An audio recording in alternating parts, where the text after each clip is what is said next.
Hola, ¿qué tal? ¿Cómo están? Espero que bien, como siempre. Estas son las clases de filosofía científica y vamos a continuar hoy con estética. En la clase pasada terminamos la parte con la parte de ética y ahora vamos a seguir con la parte de estética que es la última parte de la sección general de la materia. Después lo que nos van a quedar son algunas aplicaciones de lo que hemos visto anteriormente a problemas concretos. En particular, en las siguientes clases seguiré hablando de filosofía de la mente. Vamos a volver a visitar el concepto de persona. Vamos a discutir algunos problemas filosóficos relacionados con el concepto de persona. Vamos a discutir el tema del dualismo, del monismo en el problema mente-cerebro. Y luego seguiremos estudiando la filosofía de la sociedad y vamos a terminar con filosofía de la ideología, ¿no? Entonces, este año vamos a tratar de hacer no el énfasis en las ciencias exactas, como hicimos en el año 2021, sino más bien en ciencias sociales y en algunas áreas de las ciencias biológicas, ¿sí? Bueno, pero por lo pronto vamos a terminar con estética. Vamos a ver cuánto podemos avanzar hoy. Quizá nos lleva una o dos clases. Para empezar, como siempre, voy a compartir pantalla. Un segundo, por favor. Muy bien. Creo que aquí ya están viendo la pantalla completa y vamos a poner el modo presentación. Muy bien. Bueno, entonces vamos a hablar de estética, ¿sí? Ustedes dirán, bueno, ¿es posible hacer una estética filosófica? ¿Es posible tratar en forma objetiva y desde el punto de vista de la filosofía científica a la estética? La estética no es una cuestión simplemente de gustos, de lo que me parece a mí y como que es bello y a otra cosa. ¿Hay problemas realmente estéticos en filosofía? Bueno, voy a tratar de responder a estas preguntas. Mis respuestas, como ustedes imaginarán, van a ser positivas. Voy a sostener que es posible formular una estética científica y con esto vamos a ver que lo que quiero decir es que podemos utilizar las herramientas de la ciencia para informar la filosofía del arte, ¿sí? El arte básicamente, ¿qué es? Es una actividad humana, ¿no es cierto? Es algo que hacemos los seres humanos. El arte no lo encontramos en la naturaleza per se. Entonces, al ser una actividad humana, el resultado de algo que hacemos los seres humanos, podemos utilizar al arte para estudiarlo. Podemos investigarlo de la misma manera que investigamos otras actividades humanas. Por ejemplo, de la misma forma que investigamos la ciencia o de la misma forma que investigamos a la tecnología.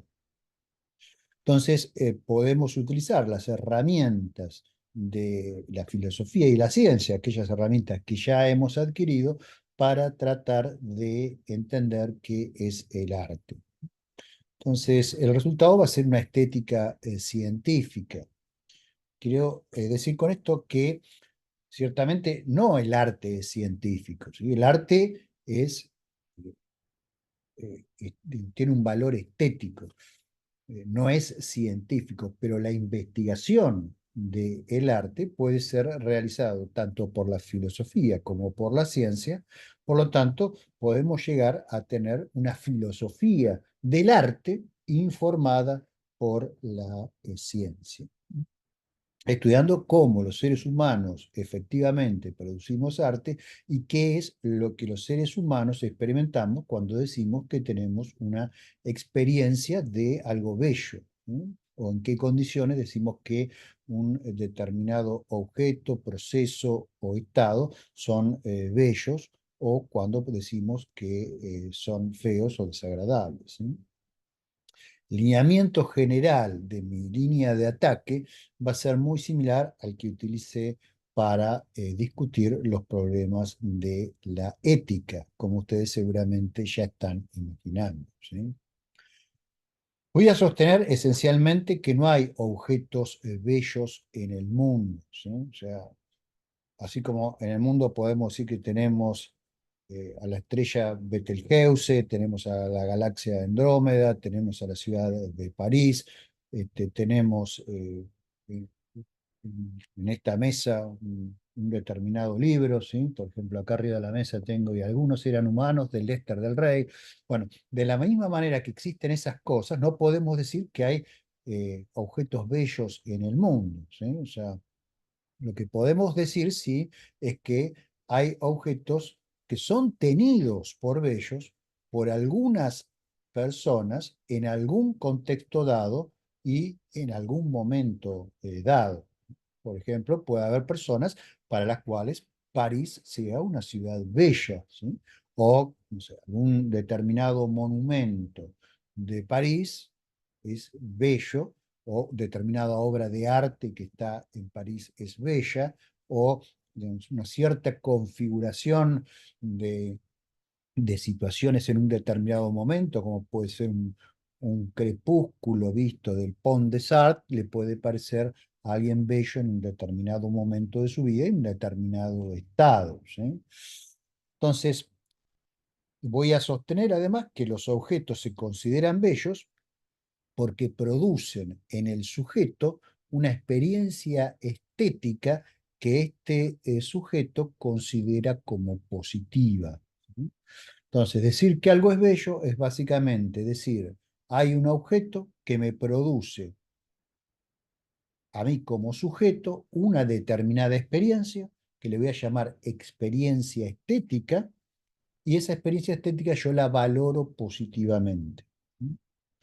Entonces, la tarea de la estética filosófica, de la estética entendida como el estudio filosófico del arte, es dilucidar la naturaleza de esta experiencia, tratar de entender qué es esta experiencia y entender los conceptos relacionados de apreciación estética, de arte, de obra de arte y otras ideas meta-artísticas que aparecen en el mundo de la estética, ¿sí? Entonces vamos a tratar de arrojar un poco de luz objetiva sobre estos conceptos que usualmente son tratados en forma puramente subjetiva.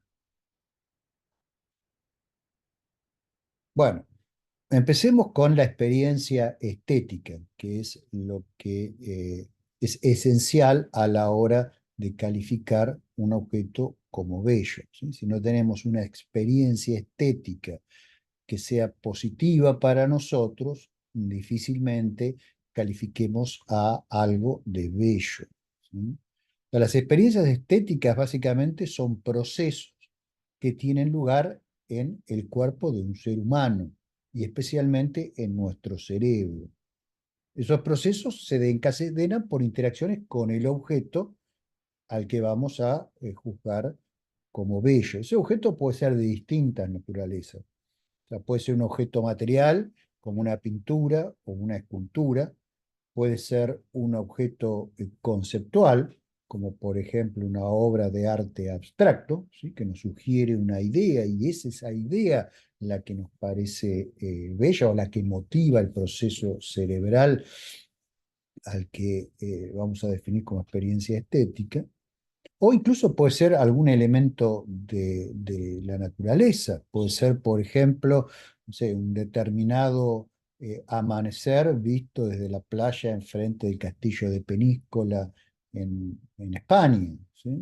En un determinado estado y conjugar, digamos, una serie de sensaciones que involucran a todo al organismo, porque se puede conjugar en esa sensación de belleza, esa experiencia estética que se desencadena, digamos, en todos los sentidos. La vista, al contemplar los colores que se forman sobre el horizonte durante el amanecer, se puede conjugar la brisa marítima, se pueden conjugar ciertos olores, el gusto salado del mar, el regusto que le queda a uno en la boca, un recuerdo que al que uno le aflora en ese momento. O sea, toda una serie de distintas impresiones que ocurren en el organismo cuando uno se sumerge en una cierta reacción, puede llegar a disparar una experiencia estética, incluso aunque no estemos frente a una obra diseñada específicamente para producir experiencia estética como es una obra de arte, ¿sí? Y el que se desencadenen esos procesos en un ser humano no solo van a depender de las propiedades objetivas del objeto o de la situación que desencadene la experiencia, sino también del conocimiento que nosotros tengamos de nuestro estado general, de nuestro estado emocional, de nuestro estado físico, de las condiciones ambientales, de la disposición que tengamos. Por ejemplo, supongamos que estamos en un museo, ¿sí? Y ya hemos recorrido el museo durante varias horas, estamos cansados, sentimos calor, sentimos sed, sentimos hambre, la iluminación de una determinada obra es pobre, ¿sí? Entonces, eso va a afectar nuestra experiencia de esa obra. Por más que quizá en otro estado nuestro y en las mismas condiciones de iluminación, nuestra apreciación de la obra hubiese sido diferente, ¿sí? Entonces, el desencadenamiento de la experiencia estética, de la serie de procesos que van a ocurrir en nuestro cuerpo y en nuestro cerebro a consecuencia de la interacción con el objeto estético, llamémoslo así por el momento, va a depender no solo de las propiedades de ese objeto, sino también de un montón de otras condiciones, tanto nuestras como del entorno, ¿sí? Muy bien. Entonces, la experiencia estética es un proceso extremadamente complejo y que tiene distintos niveles y que supera el mero análisis cognitivo y sensorial de la apreciación de la obra de arte en sí. O sea, se basa en ciertas resonancias que eso produce en nuestro organismo, resonancias que pueden ser visceromotoras o somatomotoras. eh, y que van a disparar la activación de algunos centros emocionales como la ínsula y la amígdala, que están fuertemente ligados a la producción de emociones. Entonces, no es un proceso, la experiencia estética solamente cortical, sino que está fuertemente arraigado en sistemas subcorticales, sistemas donde tiene lugar emociones muy fuertes, ¿sí? Por ejemplo, la amígdala, amígdala, perdón, juega un papel importante en la excitación, en las emociones violentas, en la ira, ¿sí? Entonces puede eh, generar matices muy variados en nuestras emociones, su activación. Y lo mismo pasa con la ínsula. La naturaleza y la profundidad de la experiencia estética en gran medida van a depender del conocimiento también que nosotros tengamos. No es lo mismo la apreciación de una obra, por ejemplo, sinfónica, que puede hacer una persona que tiene un conocimiento profundo de la música clásica, que el de una persona que eh, no tiene el menor entrenamiento en ese sentido, o no es la misma sensación estética que va a tener alguien que entra en una catedral sabiendo leer, por ejemplo, el estilo gótico, que una persona que es completamente ignorante de ese estilo. Las sensaciones van a ser quizá estéticas las de los dos, pero en un caso la profundidad va a ser mucho más grande porque va a estar informada por un montón de de conocimiento previo que va a producir activaciones de regiones que en el otro caso, el de un turista ocasional, sin sin el menor conocimiento del arte gótico, no se van a activar, ¿sí? El turista por ahí juzgará, bueno, qué amplia es la catedral, qué grande, qué impresionante, qué lindas combinaciones de colores. En cambio, el experto en un arte gótico va a saber leer la catedral, porque la catedral es un símbolo, ¿sí? Entonces va a saber leer ese símbolo y va a poder valorar estéticamente de una manera muy distinta, ¿sí? O sea, la formación y el estilo de vida de una persona son extremadamente importantes a la hora de hacer una valoración estética, ¿sí? Lo mismo el estado interno.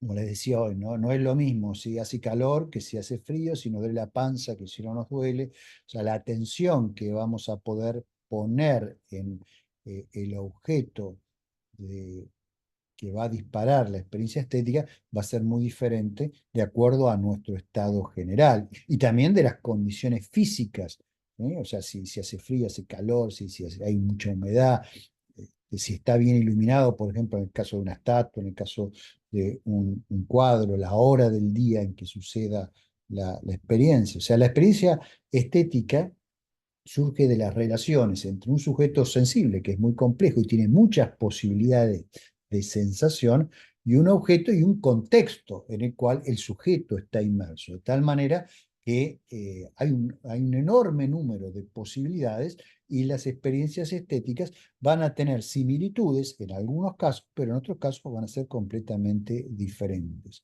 Lo cual no quiere decir que no sean investigables, porque son cosas que ocurren en sistemas materiales muy complejos, seres humanos, por ejemplo, y en particular en el cerebro y el organismo de esos seres humanos. De tal manera que la investigación nos va a permitir, digamos, poder aprender de qué es lo que sucede adentro nuestro cuando decidimos tener esa experiencia subjetiva a la que llamamos experiencia estética.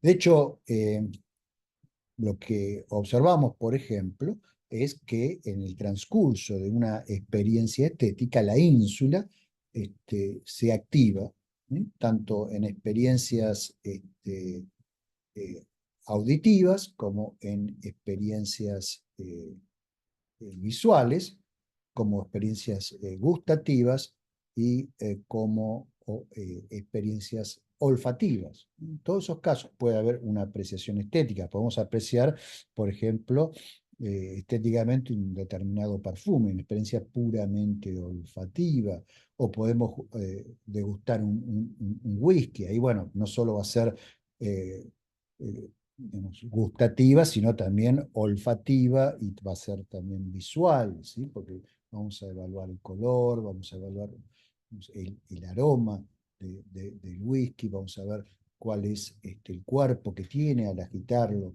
en la copa, etc. Bueno, distintos estudios que se hacen observando en procesos de apreciación estética con imágenes obtenidas por resonancia magnética del cerebro vivo en el proceso mismo, ¿no? de la contemplación estética, muestran, como ustedes ven en estas imágenes que están aquí a la izquierda, que se activa la ínsula, ¿sí? Ustedes ven en amarillo las zonas activadas y ven en ambos hemisferios cerebrales, ¿sí?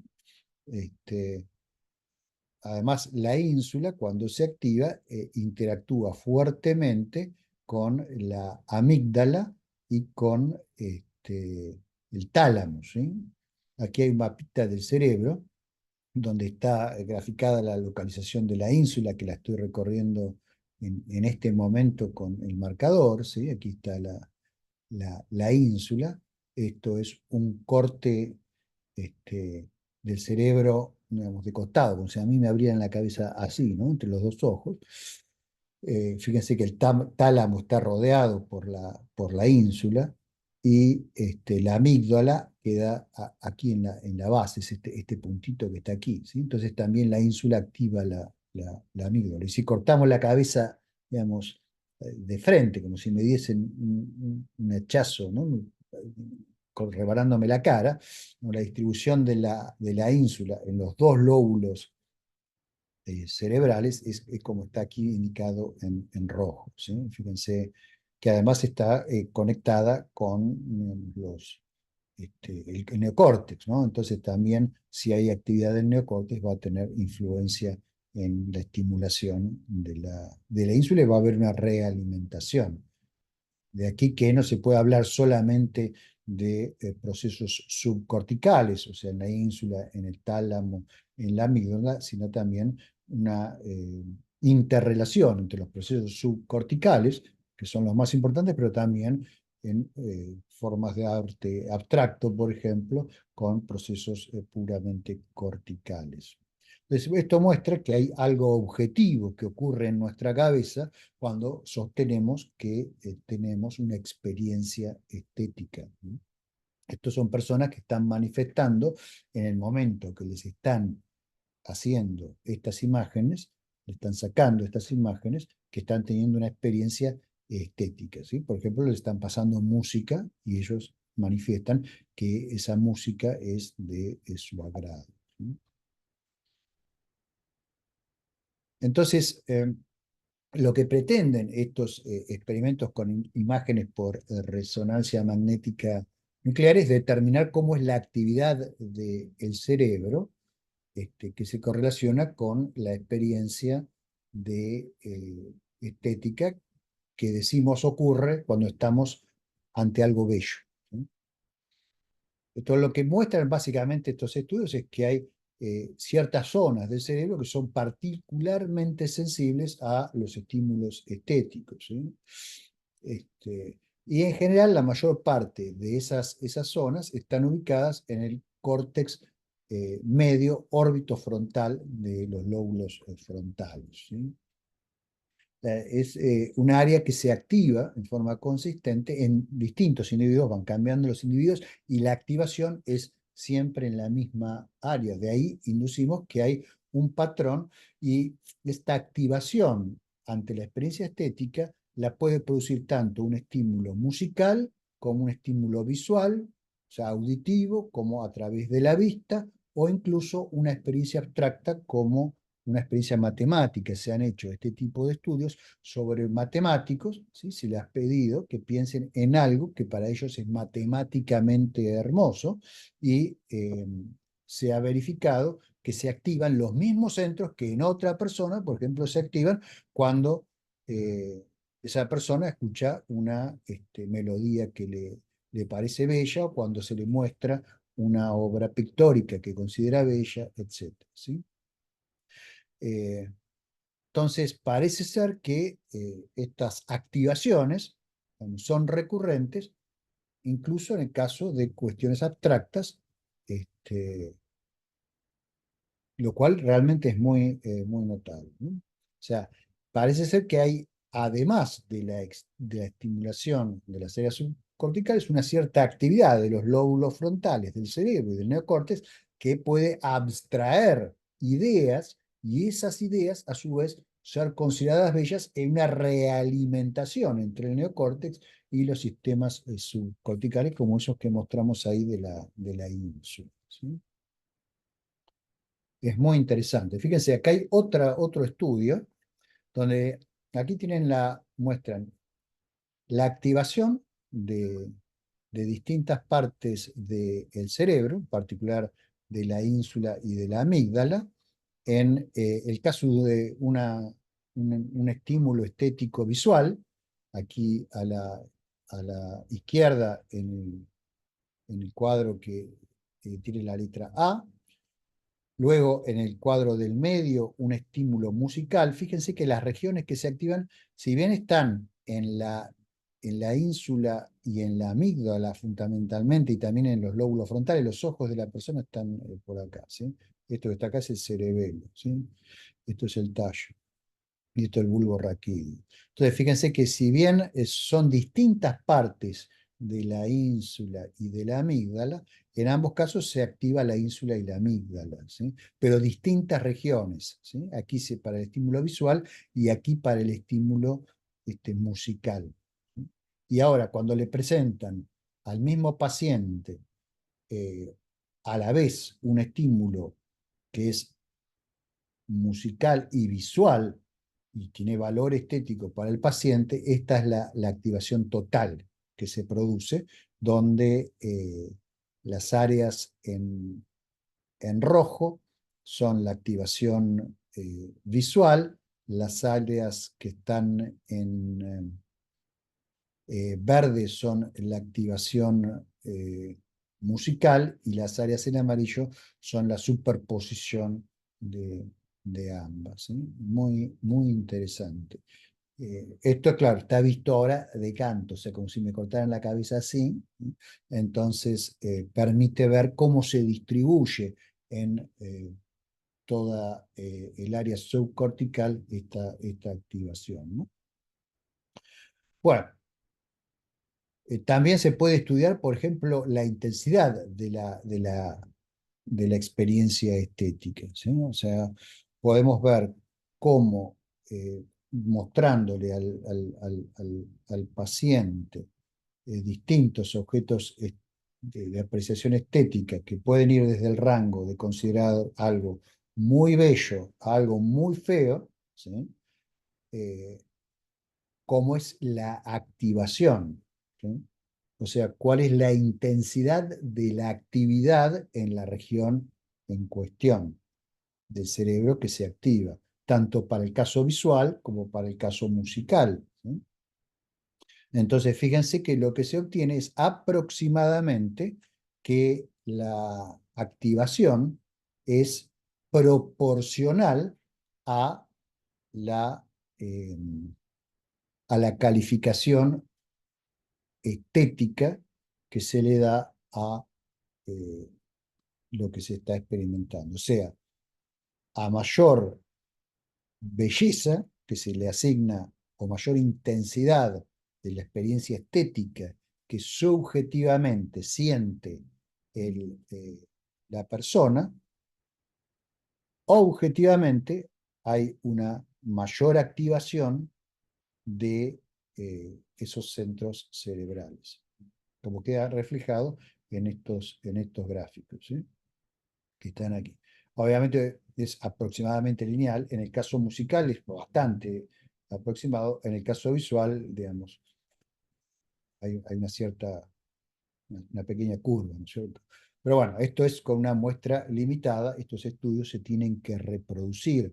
La neuroestética, o sea, el uso de recursos de las neurociencias, en particular del estudio del cerebro vivo sometido a estímulos por medio de obras de arte y en condiciones controladas para poder hacer resonancia magnética y obtener estas imágenes, recién está en sus pañales, está en sus comienzos. ¿Sí?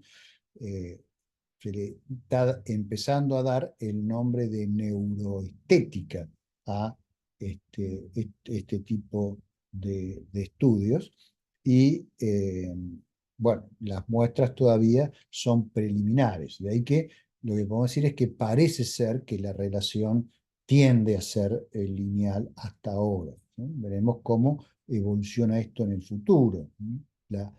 Eh, la filosofía de la estética, perdón, la filosofía del arte, si aspira a ser científica, a estar informada por la ciencia, no le va a quedar otra que evolucionar a medida que va evolucionando el conocimiento científico y vamos entendiendo mejor qué es lo que sucede en nosotros cuando tenemos experiencias estéticas. A su vez, el conocimiento de la filosofía de la estética va a informar a los propios artistas, a los que buscan producir experiencias estéticas, porque si saben qué es lo que pasa en el ser humano cuando dicen tener una experiencia estética muy intensa, bueno, van a tener más elementos para crear obras que vayan directamente a estimular esos centros, produciendo efectos estéticos que hasta ahora quizá no se han podido producir. O sea, hay una realimentación mutua.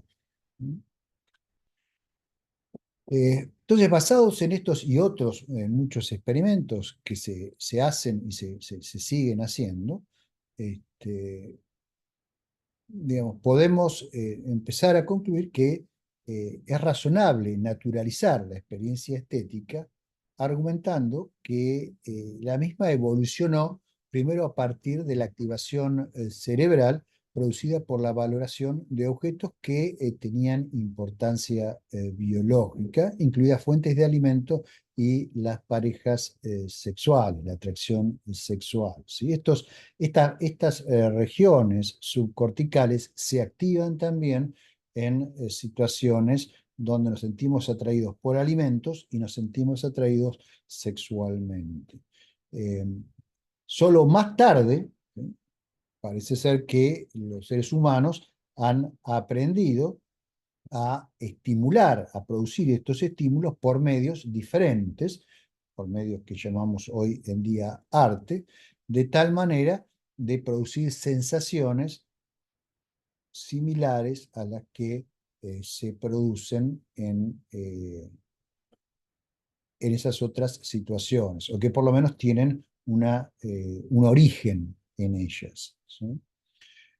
Por supuesto que la cuestión es mucho más compleja que una mera activación eléctrica o una variación del flujo sanguíneo en esas regiones del cerebro.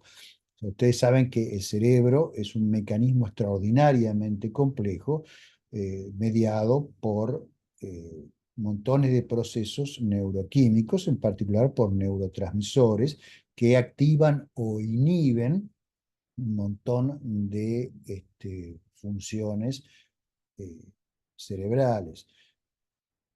En el caso de la experiencia estética, el neurotransmisor que parece jugar el papel más importante es la dopamina.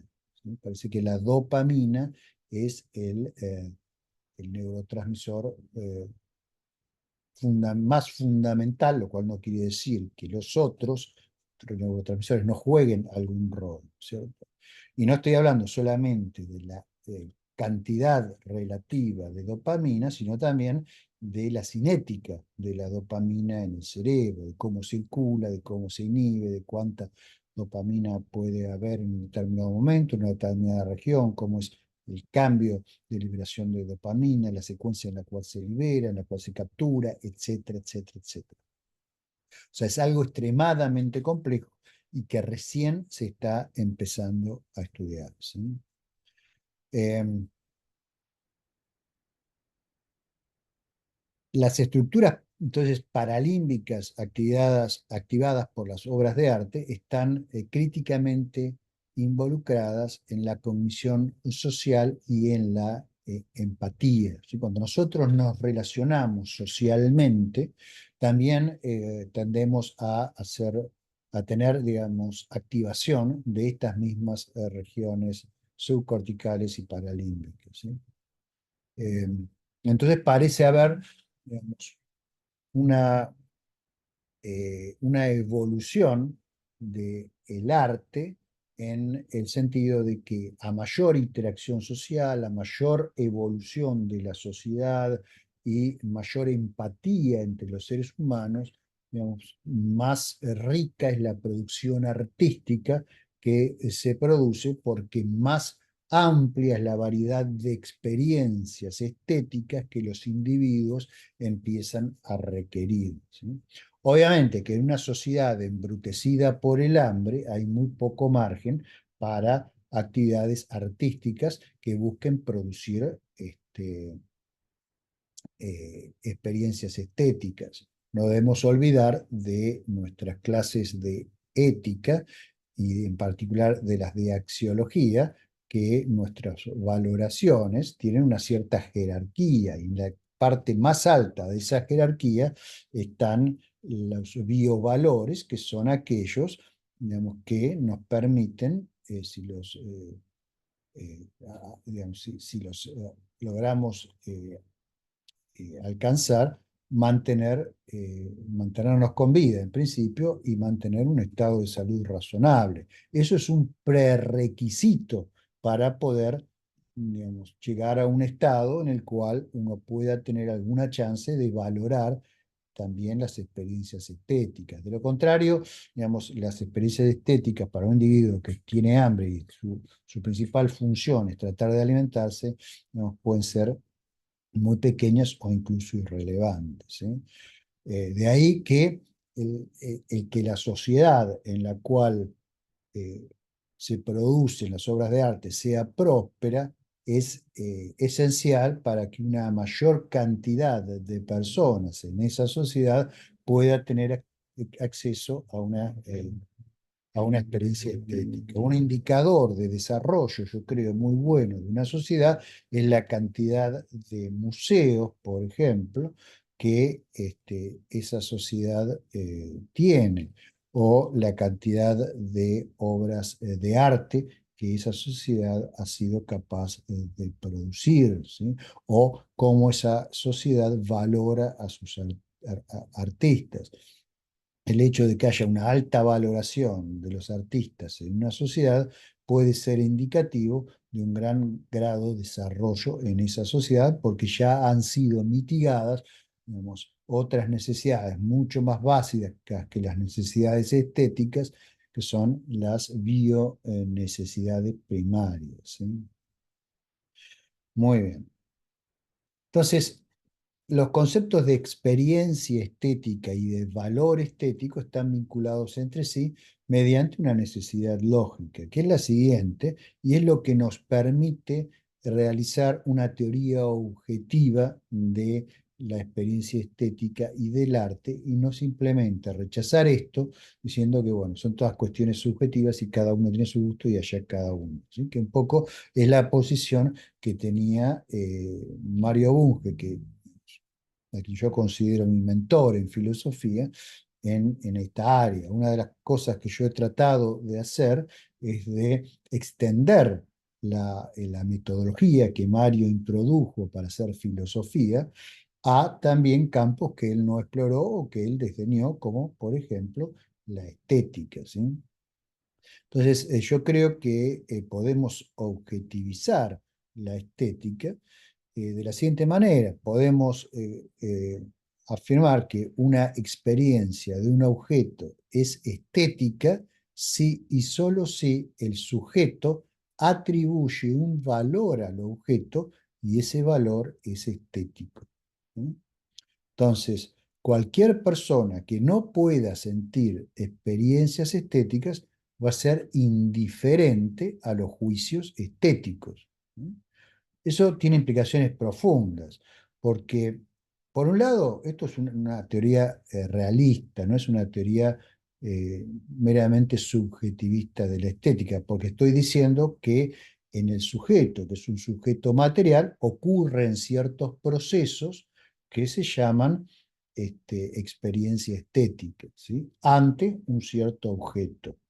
Y esa experiencia va a ser una experiencia que el sujeto va a calificar de artístico, experiencia estética, si ese sujeto le asigna un valor estético a la misma, ¿sí? Si no es capaz de tener la experiencia, no hay estética. O sea, en el mundo no hay cosas bellas ni cosas que sean feas en sí mismas. No la belleza y la, la fealdad no son propiedades de las cosas, ¿sí? De la misma manera que eh, el bien y el mal no son cosas tampoco, ¿sí? Entonces la belleza no es algo que está ahí en el mundo y que tenemos que salir al mundo a encontrarla.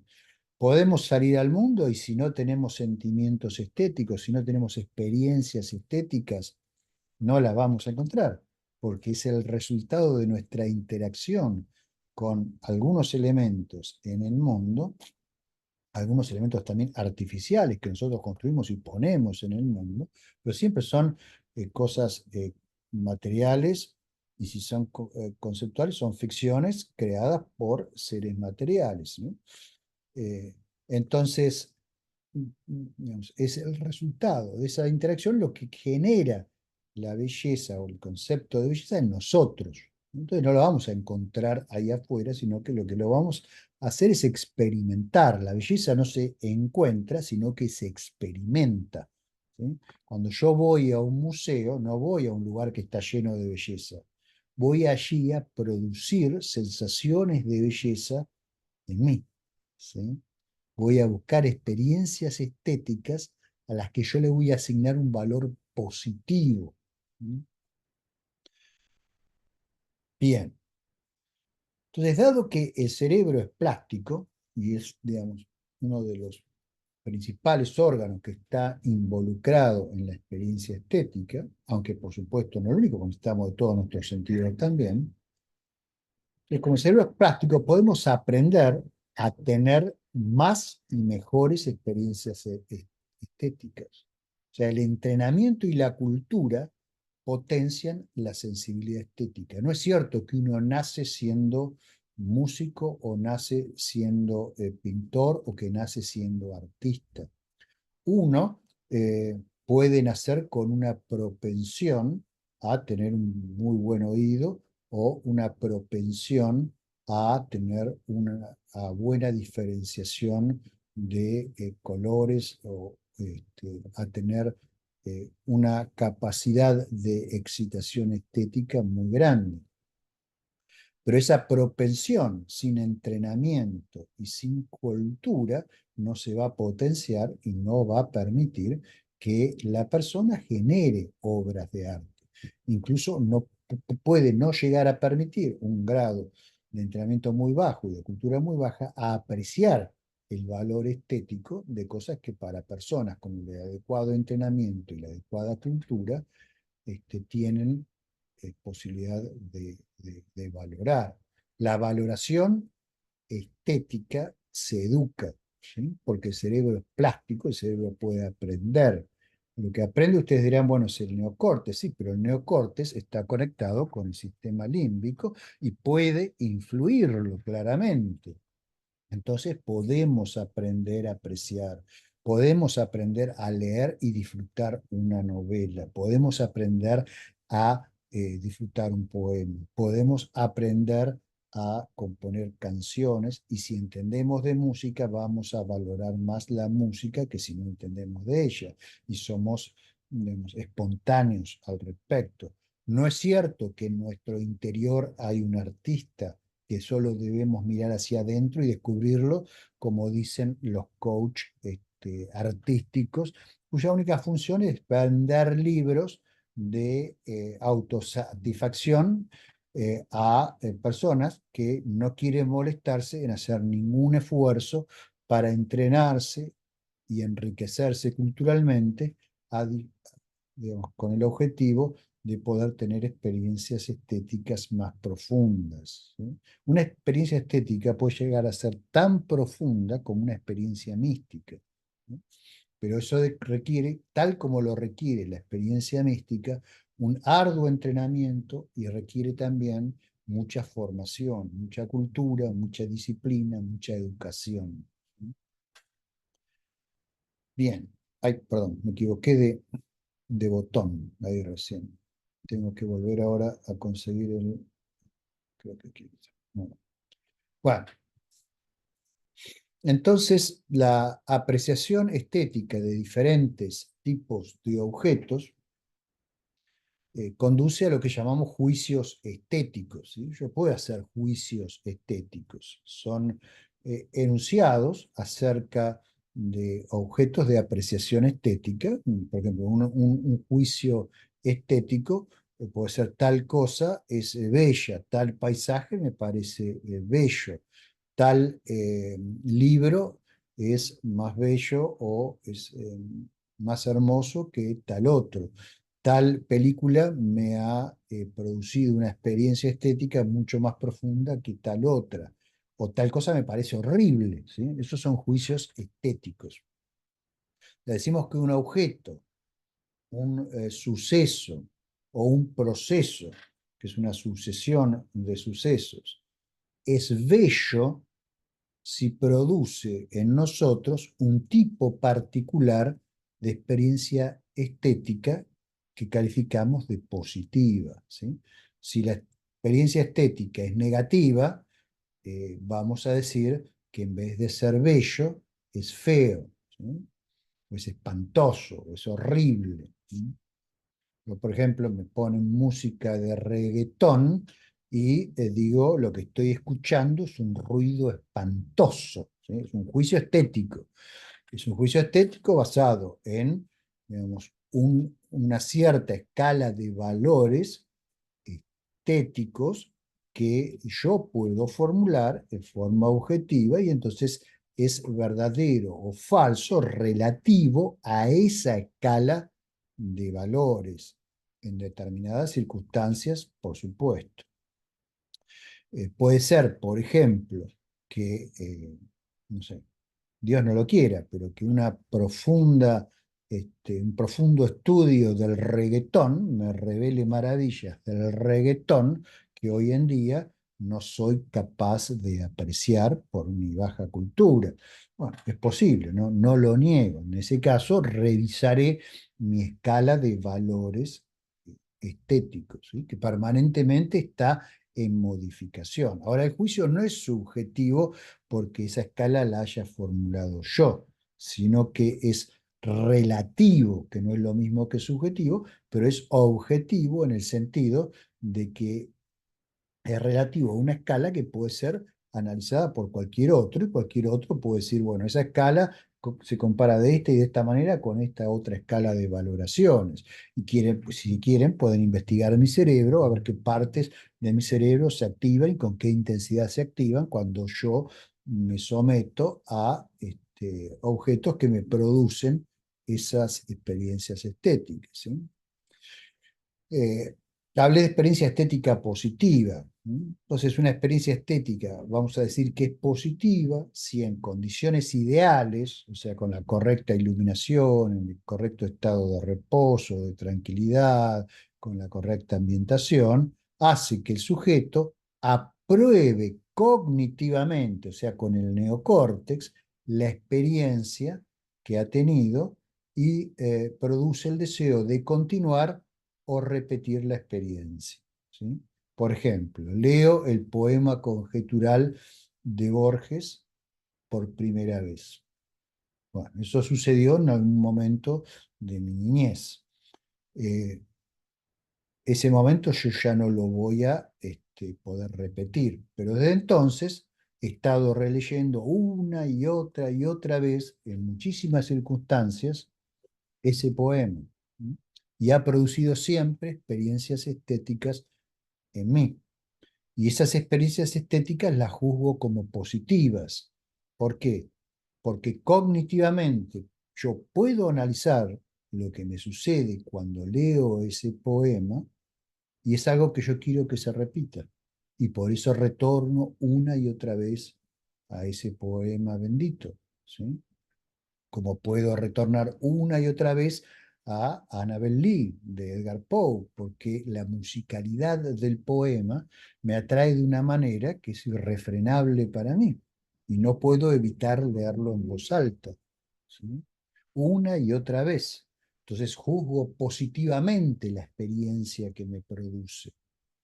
O entrar a la catedral, no sé, por ejemplo, de Reims, en Francia, o la catedral de Soissons, eh, me produce una experiencia estética que hace que quiera volver y cada vez que voy trato de apreciar un aspecto distinto, trato de enriquecerme, trato de leer mejor esas catedrales y otras muchas, ¿no?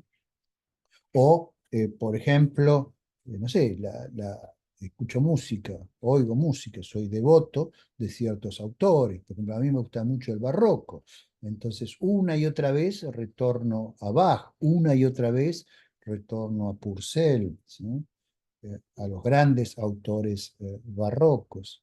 Y también me gusta el romanticismo, ¿sí? A pesar de que ustedes me han visto que he sido un duro crítico del romanticismo en el aspecto filosófico y en su reacción contra la ilustración, en el mundo del arte, yo soy un afecto al movimiento romántico y tanto en el ámbito de la literatura como en el ámbito de la la pintura. Este, pero más que nada en la literatura, las poesías de Víctor Hugo. Puedo leer con mucho gusto el Werther de Goethe, que quizás fue la primera gran novela romántica, ¿no? Ese famoso pistoletazo de Werther, que a todos nos ha hecho llorar. O puedo leer el Frankenstein de Mary Shelley, que también es una obra maestra del el romanticismo, ¿no? Puedo leer a Percy Bysshe Shelley, puedo leer a Lord Byron, a los grandes románticos, ¿no? Y bueno, mi fuente de placer ante ellos se renueva, o sea que tengo experiencias estéticas que juzgo positivas, ¿sí? Y ustedes tendrán las suyas y por eso retornan a eso una y otra vez, porque las juzgan positivas. Lo mismo me pasa con el cine, ¿sí? Así como yo ya prácticamente no leo, sino que esencialmente releo, así en el cine. Bueno, si bien sigo viendo las películas nuevas que van apareciendo, una y otra vez vuelvo a los mismos films canónicos que tanta felicidad me han dado, ¿sí? Vuelvo a Sam Peckinpah y The Wild Bunch, La Pandilla Salvaje, vuelvo a Blade Runner de Ridley Scott, ¿sí? Vuelvo a The Bridge, El Puente, ¿sí? Der Brücke, eh, una película alemana de 1959, ¿sí? Sobre el final de la Segunda Guerra Mundial. Vuelvo a Ladrón de Bicicletas, este, vuelvo a tantas películas que me han marcado, ¿sí? Una y otra vez, que me producen un valor estético que yo juzgo como positivo, ¿sí? Eh, entonces, más específicamente, podemos definir que un ítem A es estéticamente valioso en su aspecto B para un organismo C en la circunstancia D y a la luz de un cuerpo de conocimiento F. Si solo si produce una experiencia estética positiva en C. Recuerde que C era el organismo, ¿sí? Entonces, vamos a desmenuzar un poquito más esta definición que les estoy proponiendo, ¿sí? Un ítem A, por ejemplo, a ver, no sé, eh, las pinturas negras de Goya, por decir algo, ¿sí? Son estéticamente valiosas en su aspecto B, ¿no? Entonces, el aspecto que uno puede valorar de las pinturas de Goya puede ser, por ejemplo, ese misterio, ¿sí? Sobre realmente qué es el trasfondo de lo que están representando, ¿sí? Más que por ahí el uso de la técnica en sí para hacer la representación, el impacto visual que tienen, ¿sí? Es un aspecto, no necesariamente es todo lo que uno valora, pero algún aspecto puede ser, ¿no? Quizá no es el mejor ejemplo el que tomé justo de las pinturas negras, porque yo las valoro todas, ¿no? Pero bueno.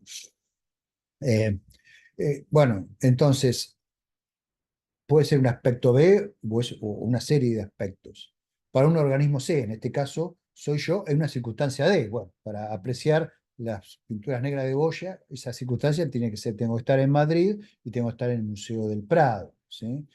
A la luz de un cuerpo de conocimiento F, ¿sí? O sea, uno sabe un poco la historia de las pinturas, cómo fueron hechas, cómo fueron trasplantadas de los muros de la casa de Goya a las pinturas que podemos ver hoy, etcétera. Entonces, todo eso enriquece el valor de nuestra experiencia, ¿sí? Y esa experiencia, entonces, es positiva en el sentido anterior, ¿sí? Yo cada vez que voy a Madrid, si tengo tiempo suficiente, me hago una escapadita al Museo del Prado y además, por supuesto, de ver las pinturas del Bosco y sus trípticos, bueno, trato de hacerme tiempo para ir a ver las pinturas de, de Goya, las pinturas negras de Goya, y también algunas otras que me encantan, como las de Bruegel el viejo, ¿sí? Este, bueno, muy bien, continuemos. Bueno, entonces la belleza, ¿sí? Entonces, un individuo puede tener una experiencia estética positiva, que la queremos repetir, ¿sí? Pero aún así puede que no la consideremos como hermosa, ¿sí? ¿Por qué? Porque incluso, por ejemplo, hay películas que nos producen una experiencia estética y la queremos repetir, las películas las volvemos a ver, pero la experiencia puede ser revulsiva, ¿sí? Pero nos genera una experiencia importante y cognitivamente la apreciamos. ¿Sí? No nos, digamos, nos produce un rechazo, pero ese rechazo nos enriquece, ¿sí? Porque nos está dando, a veces mirar una película es muy duro, ¿sí? O sea, una película como Ladrón de Bicicletas, a mí me hace llorar. Entonces, eh, sin embargo, vuelvo, ¿sí? A pesar de que sufrí mirándola. Y vuelvo y la aprecio y valoro esa experiencia que me da porque yo creo que me enriquece enormemente como ser humano. Y cada vez que la veo me doy cuenta de cosas nuevas, ¿sí? O Citizen Kane, ¿sí? O sea, o Taxi Driver, ¿sí? Que es una película muy dura. ¿Mm? Y así, bueno, cualquier película de Gaspar Noé, Solo contra todos, es una película que realmente me gusta mucho. Y sin embargo, cuesta verla, ¿sí? Cuesta verla. Podría nombrar, bueno, miles miles, no, pero cientos de películas que digamos, considero muy valiosas, que son estéticamente muy positivas para mí, pero que yo no puedo decir que son hermosas. Yo no podría decir que Solo contra todos es una película hermosa. Sí puedo decir que es una película estéticamente muy valiosa, ¿sí? O sea, que tengo un juicio muy positivo estéticamente sobre ella, que es una película muy poderosa, ¿sí? Que no nos deja eh, igual que cuando no la habíamos visto, ¿sí? Y lo mismo vale para ciertas novelas o para ciertas eh, esculturas de arte moderno, ¿sí? No soy muy afecto yo al arte moderno, pero bueno, entiendo que hay gente que le produce ese efecto, sin que se considere como bello al objeto en, en apreciación, ¿no? Entonces, bueno, algunos objetos pueden causar disgusto o hasta repulsión, y sin embargo, pueden desencadenar procesos cognitivos y otros procesos cerebrales que nos lleven a considerar estéticamente valioso y positivo el objeto, el proceso, lo que disparó la experiencia estética. Entonces, la relación entre las experiencias estéticas positivas y la belleza no es una relación uno a uno. O sea, no a toda experiencia estética positiva le corresponde el calificativo de belleza, de algo bello, ¿sí? No es una relación de uno a uno. O sea, la belleza en realidad es un subconjunto de todas las posibles experiencias estéticas positivas para un individuo, ¿sí? La característica distintiva de los elementos de ese subconjunto es que inducen una experiencia estética que no solo consideramos positiva, sino que también es agradable, ¿sí? Entonces, por ejemplo, un rostro hermoso es agradable, ¿sí?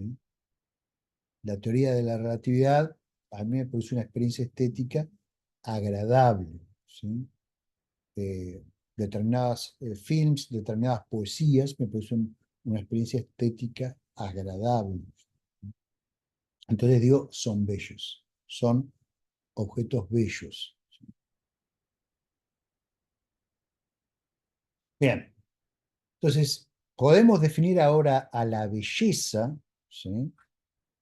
Simplemente como el conjunto de todos los objetos considerados bellos por un individuo B en las condiciones C en un instante T dado. Y la intersección de todos los BI para objetos de la clase X en un grupo G de individuos, donde I va de 1 hasta N, donde N sea la, la cantidad de objetos que haya, en una determinada sociedad, es lo que llamamos el ideal de belleza de esa clase de objetos, ¿sí? En ese grupo de individuos. ¿Sí?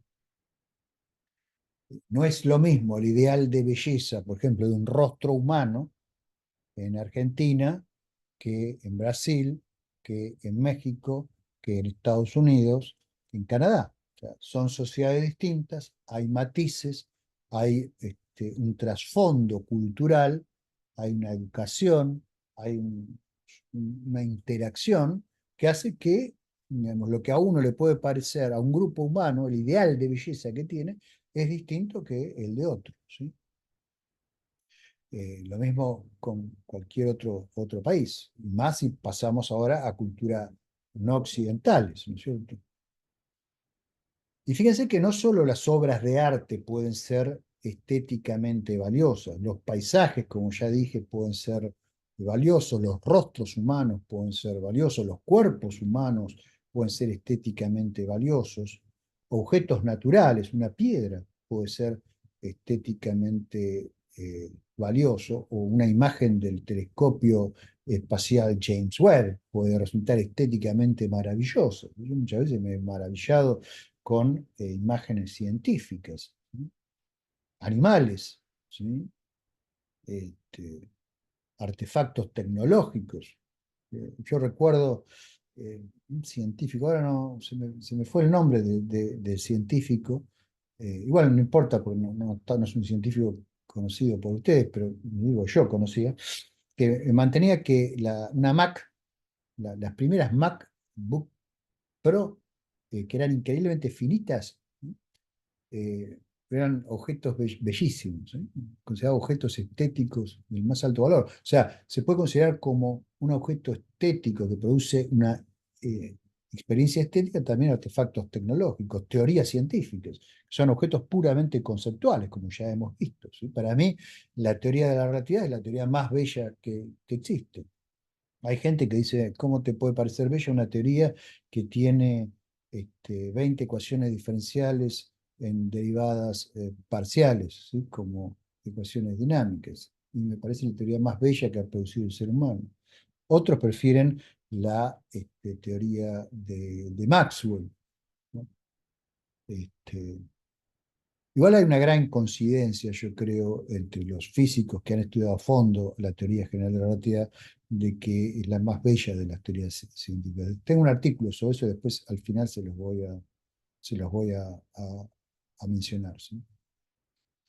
Este, entonces hay muchos otros elementos que pueden ser objeto de evaluación estética, no necesariamente las obras de arte creadas específicamente por un artista para producir una experiencia estética en forma intencional. ¿Mm? Bueno, esto nos lleva precisamente ahora al arte y a las obras de arte, ¿sí? Entonces, arte es una palabra, como suele pasar en esto, polisémica, ¿no? O sea, que tiene múltiples referentes. O sea, arte puede hacer referencia al producto de un artista, o puede hacer referencia a la actividad del artista, o puede hacer referencia a el,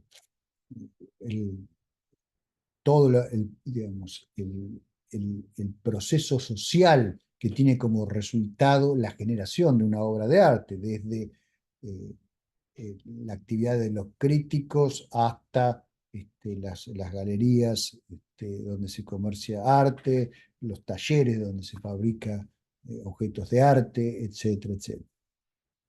En general se utiliza esta palabra para referirse a las obras de arte, más que nada, ¿no? Al producto final, ¿sí?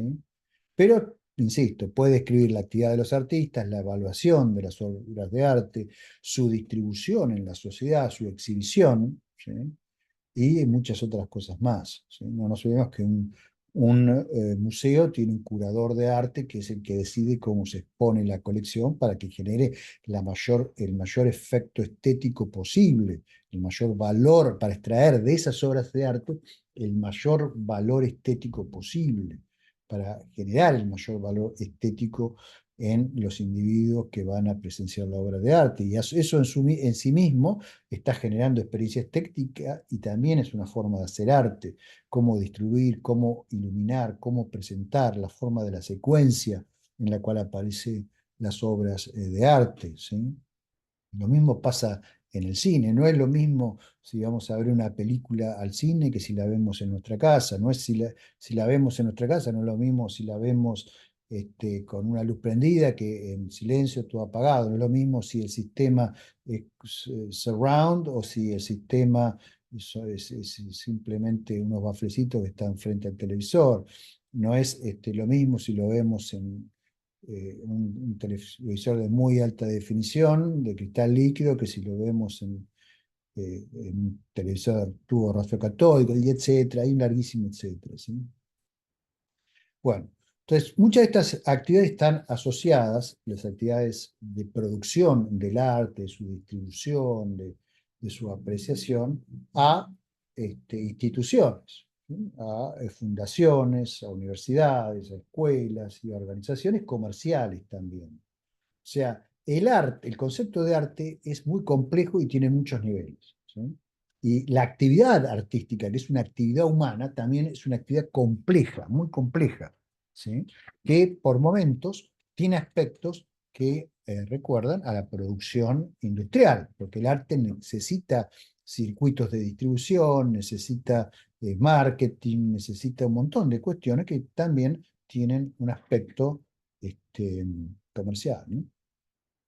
Entonces, permítanme empezar definiendo lo que es un movimiento artístico, ¿sí? Luego que los movimientos artísticos son más homogéneos que el arte, que es tan variado, en general primero voy a tratar de caracterizar qué es un movimiento artístico, ¿sí?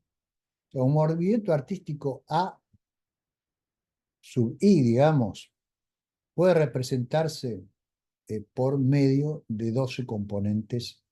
Y esto es empírico, o sea, esto es, observo, digamos, ciertos movimientos artísticos, Verbigracia, el expresionismo, por ejemplo, ¿sí? El expresionismo en el cine alemán, para ser más específico, ¿sí? Bueno, entonces, ¿cuáles son los elementos distintivos que un análisis de ese movimiento, un análisis minucioso, me permite identificar? Yo logro identificar 12 aspectos importantes. Ahora estudio otro movimiento, el impresionismo. Y bueno, encuentro esos dos elementos también. Ahora me muevo y paso al barroco en música, ya dejé el cine, y encuentro esos dos elementos. Entonces, postulo, conjeturo, ¿sí? Que cualquier movimiento artístico puede ser caracterizado al menos por estas 12 componentes, ¿sí? Ordenadas. Por eso ahí están en un cierto orden, ¿sí? Ahí están enumeradas en un cierto orden. Es la misma forma en la cual encaré la ciencia, en la cual encaré la tecnología, en la cual podemos encarar la propia filosofía, ¿sí? Es un método científico, es un método a posteriori, ¿sí? No es un método de filósofo de sillón, es un método de filósofo que busca informarse a través del estudio del mundo, ¿sí? Por eso es como procede la filosofía científica. ¿Qué son todos esos aspectos que he identificado? Bueno, voy a ser breve porque si no, no terminamos más, ¿sí? Pero básicamente, para tener un movimiento artístico, necesitamos primero tener una comunidad de artistas, como siempre. O sea, es una actividad humana, alguien la tiene que hacer.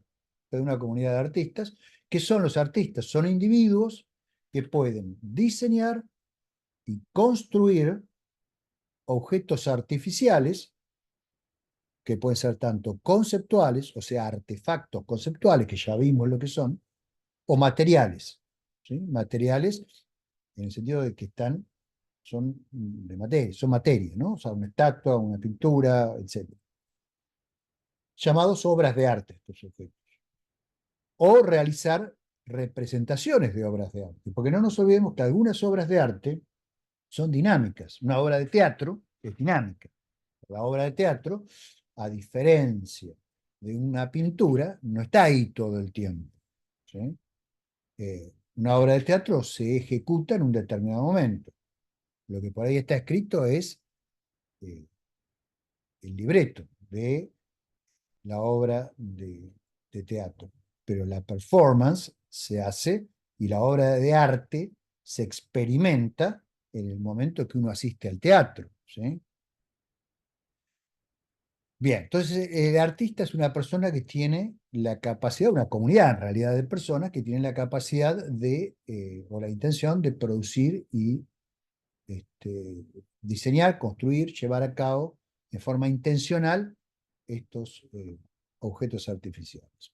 Luego tenemos que tener la sociedad, porque el arte alguien lo tiene que consumir. ¿Sí? Un hombre, una persona está sola, bueno, tendrá experiencia estética, pero en general las va a tener en contacto con la naturaleza, no tanto por su producción artística. Bueno, puede ser que sea un artista y le guste cantar, bueno, puede ser, pero digamos, en general lo que busca un artista es producir experiencias estéticas no solo en uno mismo, sino también en otros.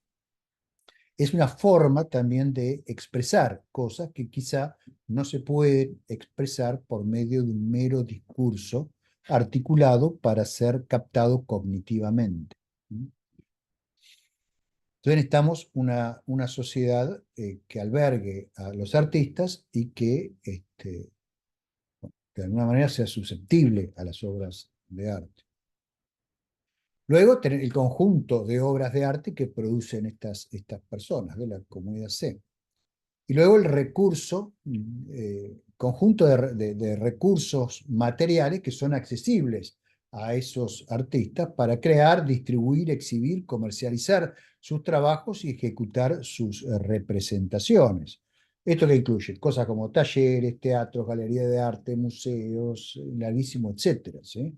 Si son ustedes pintores, van a necesitar un taller, van a necesitar pintura, van a necesitar pinceles, van a necesitar lienzos, van a necesitar montones de cosas, ¿sí?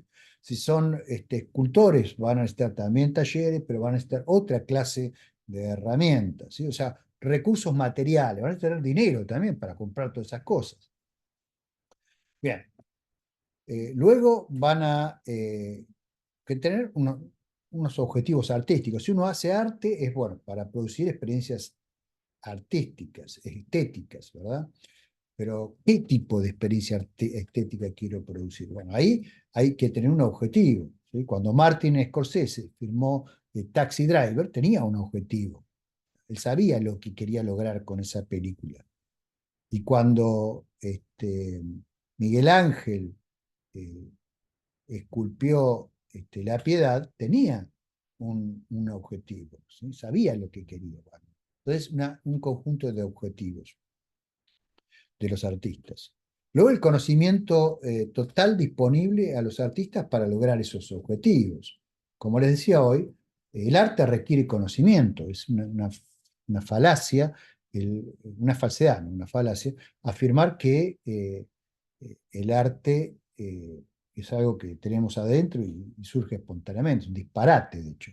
Entonces, eh, es necesario para que exista un movimiento artístico una serie de conocimientos, conocimientos sobre el mundo, conocimientos sobre los instrumentos que vamos a utilizar, conocimientos sobre los efectos que esos instrumentos pueden producir. Este, Incluso hay artistas que crean, en base a su conocimiento, nuevos instrumentos. ¿Sí? Hay artistas, por ejemplo, que crean arte en movimiento, por ejemplo, utilizando esculturas móviles que se articulan por el viento por medio de un sistema de velas.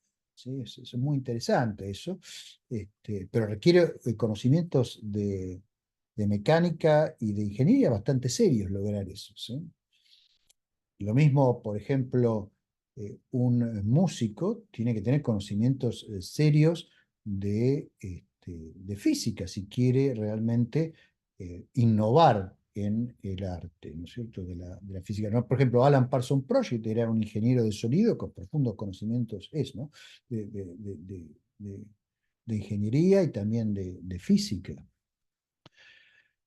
Bien, luego, un conjunto de supuestos filosóficos que son compartidos por estos miembros. ¿Sí? Si van a producir obras de arte, los miembros de un determinado movimiento comparten algunas ideas filosóficas. Por ejemplo, los expresionistas que mencioné hoy, ¿no? Bueno, tienen una visión del mundo y es lo que ellos quieren expresar, lo que quieren plasmar. Ellos lo que quieren poner es la subjetividad en que ponemos nosotros en el mundo externo cuando lo interpretamos de alguna manera. O sea, lo que están tratando de demostrar, entre otras cosas, es que nuestra apreciación del mundo externo no es puramente, digamos, como la que propone un realismo ingenuo, ¿no? Directa, sino que nuestros sentimientos están proyectados también ahí, nuestras emociones y nuestro conocimiento. Bueno, eso ya lo señaló Kant, por supuesto, pero el expresionismo va más allá. Ustedes ven una película expresionista y las cosas están deformadas, ¿sí? De acuerdo a cómo se va sintiendo el protagonista de la película. Ustedes aprenden del estado interno digamos, del protagonista, de los personajes que hay en la película, mirando el entorno, mirando el mundo, ¿sí? El mundo es un reflejo de su interior.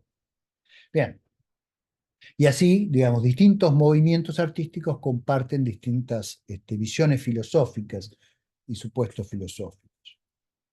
Este, Luego, un conjunto de técnicas, tecnologías, porque algunas de esas técnicas están informadas también por la ciencia, como el caso que le decía de los ingenieros de sonido o de los que usan ingeniería también para crear obras de arte muy complejas, ¿no es cierto? Por ejemplo, en Buenos Aires hay una obra de arte que es una flor que se abre y se cierra y sigue al sol, ¿no?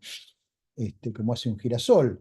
Y eso, bueno, es una obra de ingeniería también importante y requiere un montón de eh, técnicas específicas e instrumentos específicos para poder ser desarrollado. Este, en la industria cinematográfica, ni hablar, para crear ciertas emociones, ciertas experiencias estéticas, es necesario utilizar recursos que van desde efectos especiales hasta el uso de sonidos, por ejemplo, en algunos casos, que están en el límite de lo auditivo. Una película de Gaspar Noé que se llama Irreversible, por ejemplo, en algunas escenas donde lo que se busca es provocar una extrema incomodidad en el espectador, se emite un sonido que está prácticamente en el umbral de la detección de audición humana, que no somos conscientes cuando vemos la película de que lo estamos percibiendo, pero que nos produce una sensación de náusea, ¿sí? Y eso se utiliza como un recurso para acentuar ciertos aspectos visuales y auditivos también del filme en determinado momento, con un objetivo estético. ¿Sí? Bueno, todas esas cosas obviamente requieren un montón de tecnología, requieren conocimiento, etc.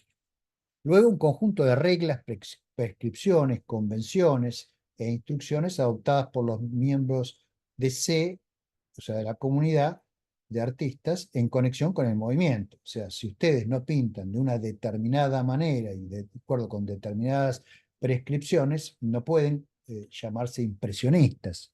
¿Bien? Entonces, si ustedes pertenecen al movimiento impresionista, bueno, hay ciertas técnicas que las van a usar, ¿sí? Quizás las modifiquen, las transformen, pero van a tener algo en común esas técnicas con las que usan otros impresionistas. Y así dentro de cada movimiento.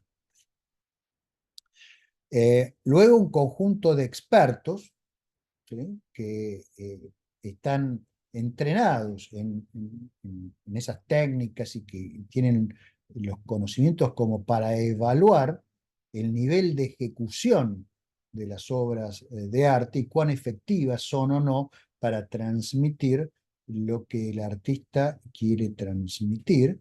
Y en este caso, esos expertos pueden emitir juicios estéticos, ¿sí? Justificados, o sea, racionalmente justificados sobre los objetos que producen los artistas, ¿sí? De acuerdo a las reglas del movimiento en cuestión. Esas personas, esos expertos son lo que se llaman críticos de arte, ¿sí? Que juegan un papel importante en el desarrollo de los movimientos artísticos, ¿sí? Saint-Beuve, por ejemplo, un famoso crítico de arte, influyó poderosamente en ciertos movimientos estéticos, ¿sí? Lo mismo Paul Valéry y muchos otros. Entonces son parte del movimiento estético, los críticos, ¿sí? Y algunos críticos pueden ser parte de distintos movimientos estéticos. En el cine también, los críticos han influido la forma de hacer películas. No nos olvidemos que, por ejemplo, Jean-Luc Godard empezó como siendo un crítico de arte. De hecho, toda la Nouvelle Vague francés empezó siendo un movimiento de críticos de cine que estaban hartos de que no se hiciesen las películas como ellos pensaban que se tenían que hacer y tomaron el toro por las astas y se pusieron a filmar, ¿no? Eh, bueno, luego necesitamos un público, o sea, no hay arte sin un público. Entonces, hace falta un conjunto de individuos que son expuestos a los efectos de las obras de arte creadas por los artistas, ¿sí? O sea, sin público no tenemos movimiento artístico. Eh, y finalmente, un sistema de valores, ¿sí? Este, o sea, una axiología adoptada por los artistas y que está basado en una ética compartida por los miembros de la sociedad. A veces algunos artistas transgreden la ética digamos, los principios éticos más fundamentales de, de una sociedad, eso es lo que se llama arte transgresor, pero en general reciben una reprobación social, ¿sí? Por ejemplo, eh, muy tristemente se hizo famosa una supuesta obra de arte que consistía en dejar morir un pobre perrito que estaba exhibido entre una caja de hambre, ¿no? Este, eh, Obviamente el artista pensó que estaba haciendo una obra de arte conceptual y que estaba transmitiendo algo al público.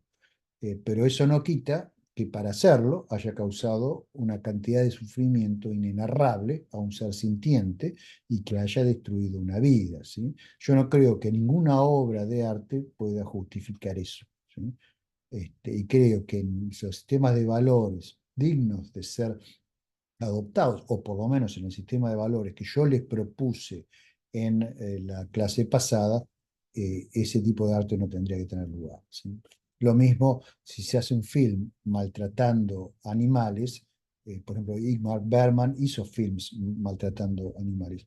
Ustedes ven el film y dicen, sí, es magnífico, pero ¿valió realmente la pena? Ahí hay un problema ético importante para aquellos de ustedes que quieran dedicarse a la filosofía de la ética en conjunción con la filosofía del arte, ¿sí? O sea, con la estética filosófica.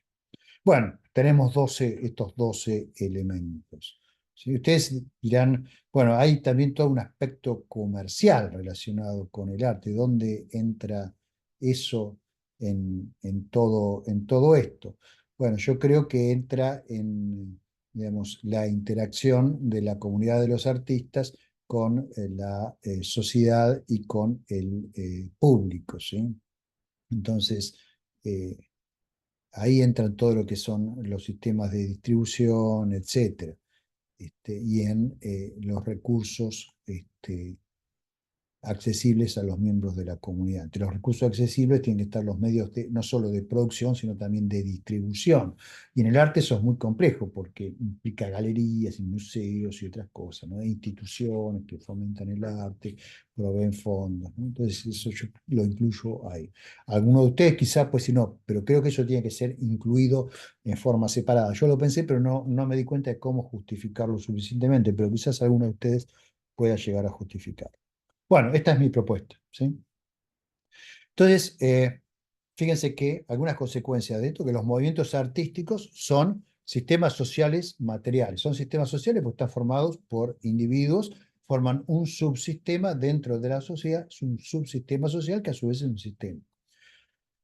Luego, los movimientos artísticos pueden interactuar con otros subsistemas de la sociedad y desempeñar un papel activo en la configuración de procesos históricos, ¿sí?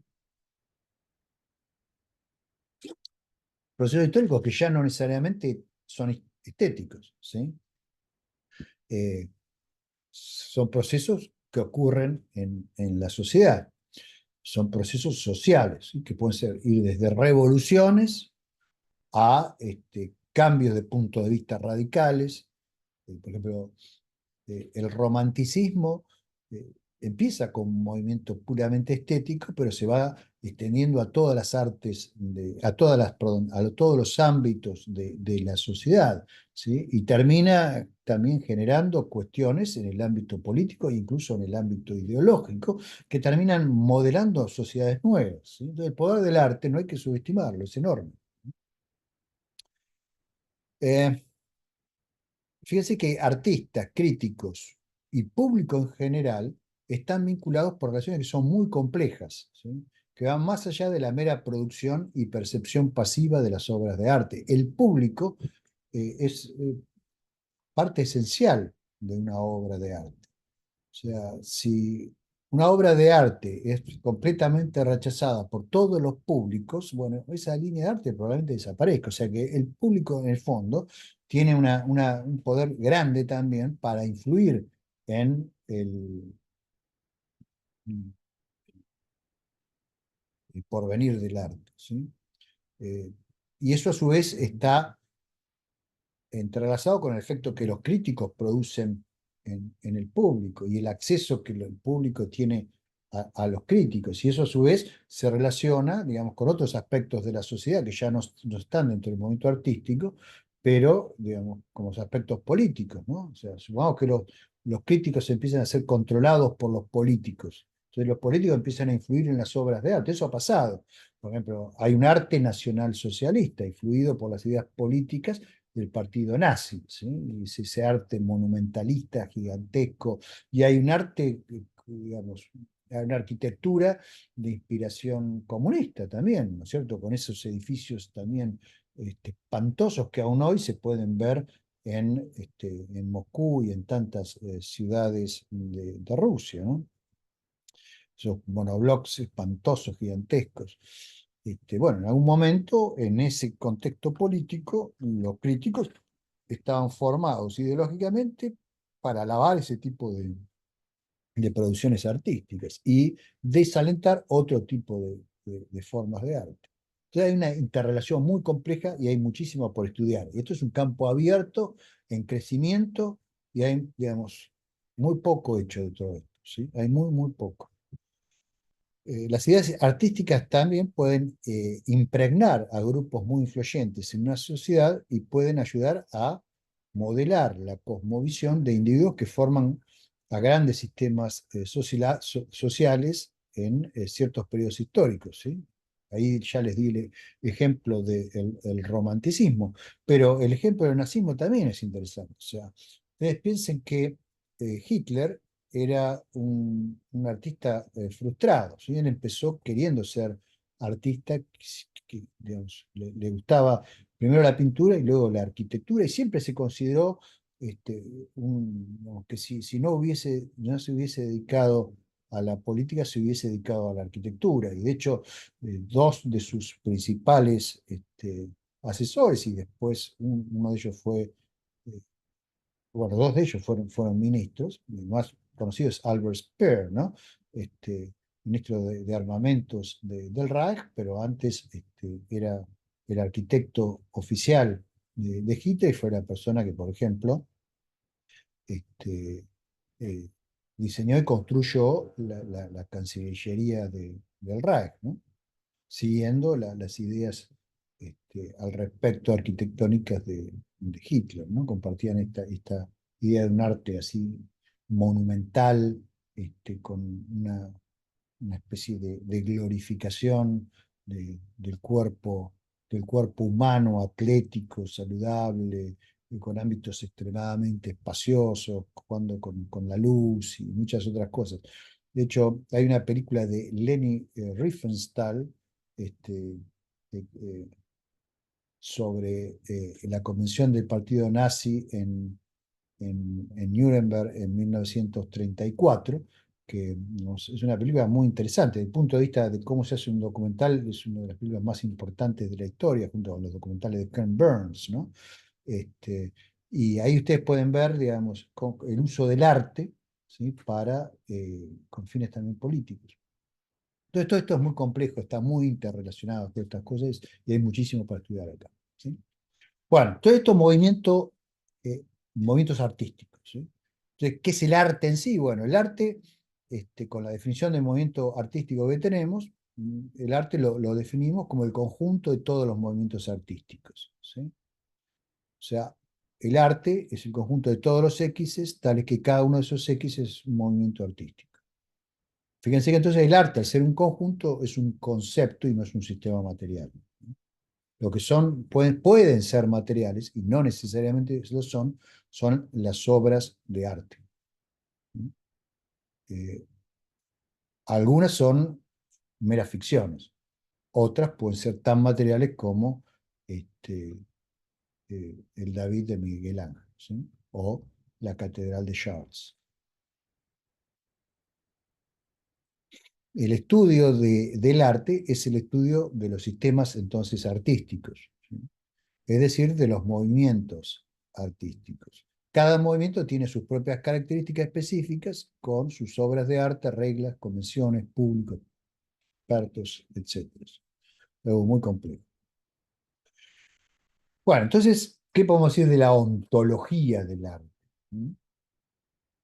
Eh, lo que yo sostengo es que las obras de arte son artefactos culturales, ¿sí? O sea, así como sostuve que los objetos matemáticos son artefactos conceptuales, formales, ¿sí? Así sostengo que las obras de arte son artefactos culturales, o sea, construcciones intencionales, tanto materiales como conceptuales, creadas por seres humanos con el objetivo de producir experiencias estéticas. Entonces, las obras de arte no son independientes de los seres humanos en el sentido de que sí o sí tienen que ser creadas por actividades intencionales. Y existen solo mientras los actores socioculturales existan, esos actores socioculturales que las conocen, ¿sí? O sea, si, si no hay personas, no hay arte, ¿sí? Tampoco hay obras de arte. O sea, si no hubiese nadie capaz de tener una experiencia estética apreciando a el David de Miguel Ángel, entonces eso es un pedazo de mármol, está ahí, con una forma humana, nada más. Eh, las obras de música y literatura son creadas por los autores de esas obras en un momento y en un contexto determinado, ¿sí? Y luego son reproducidas por una variedad de medios. Esos medios pueden incluir los libros impresos, ¿sí? Los archivos PDF de los cuales ustedes pueden leer las obras de arte, audiolibros las pueden oír, partituras, interpretaciones, pueden ir al Teatro Colón aquí en Buenos Aires, un lugar hermoso, y oír este, una interpretación de una obra que Bach escribió, por ejemplo, en el siglo XVII, ¿sí? Pueden ir a Dresden y oírla ahí, o pueden ir a Leipzig y oírla en la misma iglesia donde Bach la compuso, ¿no? Eh, Recitaciones, un poema, lo pueden leer, lo pueden recitar, ¿sí? Ahora, la obra de arte va a durar mientras haya una partitura, una grabación, una impresión, una memoria, este, y si eso desaparece, la obra de arte desaparece. Si ustedes destruyen todos los ejemplares del Quijote y nadie más lee el Quijote y nadie más transmite el Quijote y toda referencia al Quijote desaparece, el Quijote ya no existe más. O sea, las obras de arte son perecederas, no son inmortales, no son eternas. De hecho, hay obras de arte que solo existen en el momento en que uno interactúa con ellas, ¿sí? Como por ejemplo una novela, o sea, el libro que tengo ahí por allá, a ver, por ejemplo, a ver qué libro tengo ahí.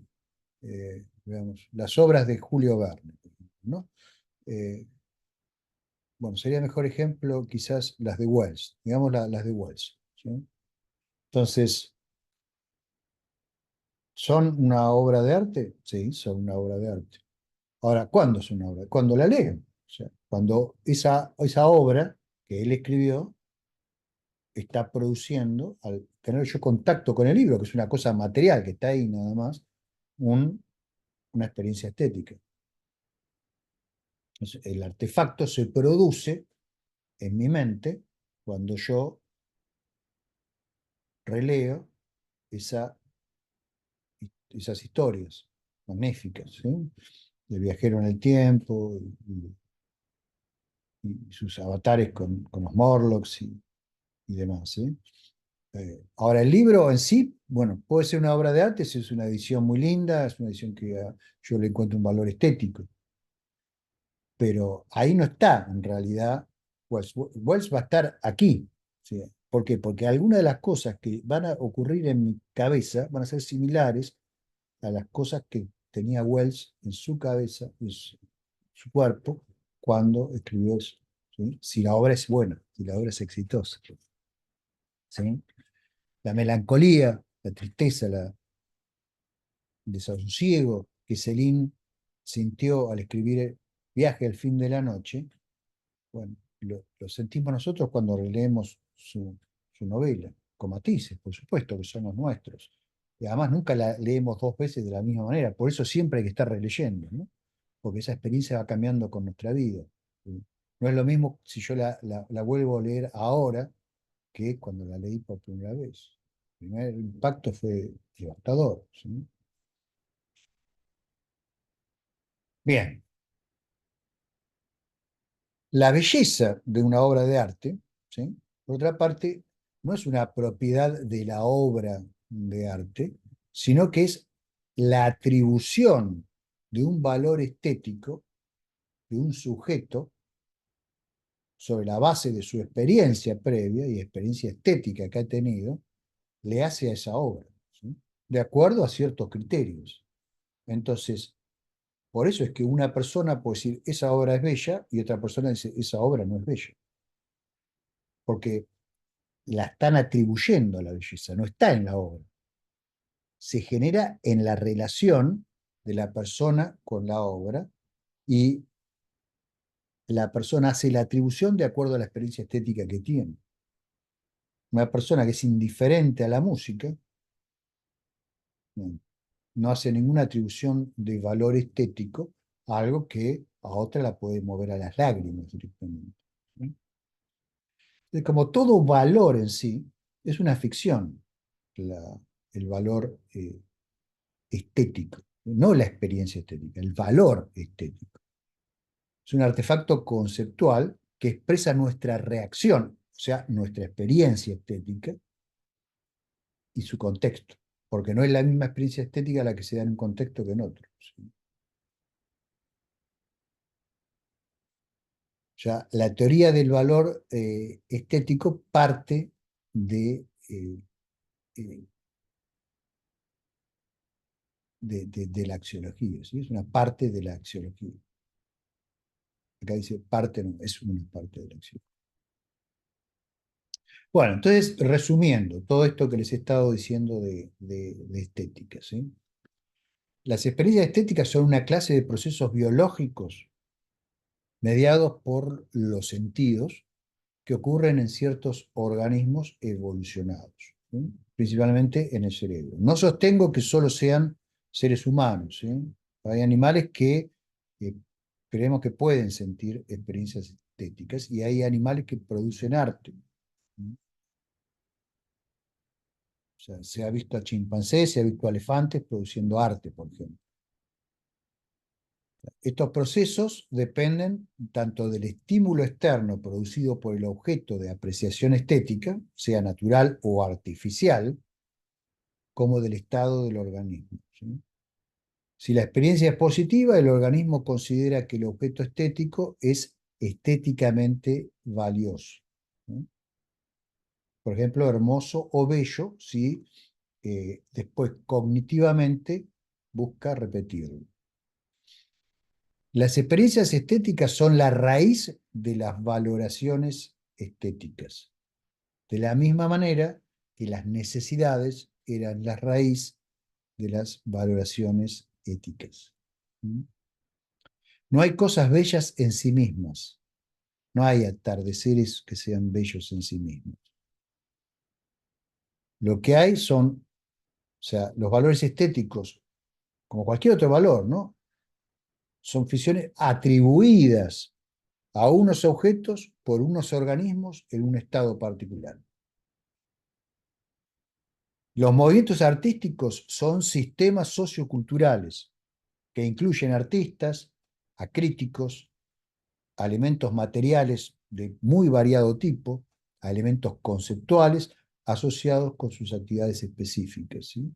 Y el arte no es más que la clase de todos los movimientos artísticos. O sea, el arte es un concepto, ¿sí? Por eso el arte, yo no puedo decir, el arte está en mí y lo voy a encontrar adentro mío.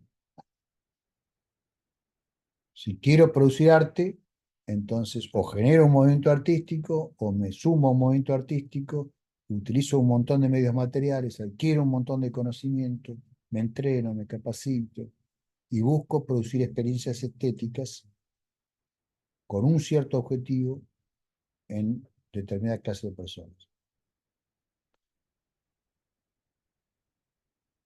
Tengan en cuenta que muchas de las cosas que se dicen arte en nuestra sociedad, en realidad no son arte, son productos meramente comerciales, ¿sí? O sea, cuando ustedes prenden la radio y escuchan un montón de música que son todas iguales, bueno, son productos comerciales hechos por empresas y se venden de la misma manera que se venden celulares o se venden, ¿sí? A alguna persona le puede producir sensaciones estéticas, pero eso no quiere decir que hayan sido pensados para producirlas. Lo que han sido pensados y diseñados es para venderse. No es lo mismo. Mucha gente se considera artista porque, no sé, interpreta música o toca música. Bueno, eh, eso podríamos discutir si es realmente un artista. Yo creo que artista es el que crea obras de arte, ¿sí? De la misma manera que filósofo no es el que tiene un título de filosofía, no es el que enseña filosofía, no es el que cuenta cómo fue la historia de la filosofía. Un filósofo es el que resuelve problemas filosóficos.